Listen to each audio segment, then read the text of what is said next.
Hello বন্ধুরা, জনপ্রিয় অভিনেতা প্রতীক সেন টেলিভিশনে একাধিক ধারাবাহিকে অভিনয় করে জনপ্রিয়তা লাভ করেছেন।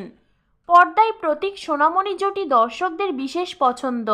দুজনকে নিয়ে সারাক্ষণই চলে আলাপ আলোচনা। কিছুদিন আগে এই বিষয় নিয়ে মুখ খুলেছিলেন সোনামণি, আর এবার মন্তব্য রাখলেন অভিনেতা প্রতীক সেন। নতুন ধারাবাহিক নিয়ে পর্দায় ফিরছেন প্রতীক। স্টার জলসার পর্দায় তার নতুন ধারাবাহিকের নাম উড়ান। দর্শকদের প্রত্যাশামতো ধারাবাহিকের নায়িকা সোনামণি নন, বরং প্রতীকের সঙ্গে জুটি বাঁধতে চলেছেন নবাগতা রত্নপ্রিয়া দাস। ফলে স্বাভাবিকভাবেই সোনাতিক জুটিকে মিস করছেন দর্শক। সোশ্যাল মিডিয়ায় চলছে নানান লেখালেখি। আবার অনেকে বলছেন প্রতীক ও প্রিয়ার জুটি এবার পর্দা কাঁপাতে চলেছে।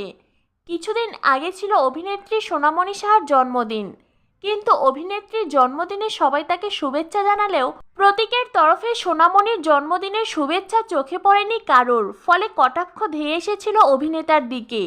ঘটনার তীব্র প্রতিবাদ করেন সোনামণি। তিনি স্পষ্ট লেখেন, তিনি ও প্রতীক নিজেরাই জানেন না কখন তাদের মধ্যে সম্পর্ক তৈরি হয়েছে আর কখন তাদের মধ্যে মান অভিমান চলছে।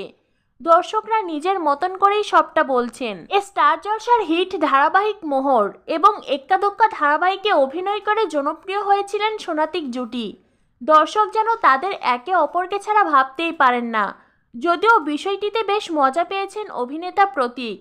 আজ পর্যন্ত তিনি সোনামণির সঙ্গে সম্পর্ক নিয়ে কোনো মন্তব্য করেননি। তবে সম্প্রতি তিনি বললেন তিনি চেয়েছিলেন দর্শক তাদের ভালোবাসুক, তাদের নিয়ে উচ্ছ্বসিত হোক, আর সেটাই হয়েছে। ফলে খারাপ লাগার কোনো জায়গা নেই। প্রতীক আরও বলেছেন, দর্শকরা নিশ্চয়ই তাদের ইমোশন থেকে এই কথাগুলো বলেছেন, আর সেটাই দর্শকদের ভালোবাসা, এমনটাই মনে করেন প্রতীক সেন। বর্তমানে তিনি স্টার জলসার মহারাজ। আসছে অভিনেতার নতুন ধারাবাহিক। অভিনয়ের জন্য নিজের লুক বদল করেছেন অভিনেতা। এখন তিনি কোনো কথাতেই সেইভাবে রেগে যান না। তিনি বলেন, রাগ জিনিসটা ক্ষণিকের, এতে বেশি গুরুত্ব দেওয়া উচিত নয়। আপাতত নতুন চরিত্র নিয়ে আশাবাদী প্রতীক। জলসার মহারাজ হয়ে উঠতে চেষ্টা কম রাখছেন না তিনি।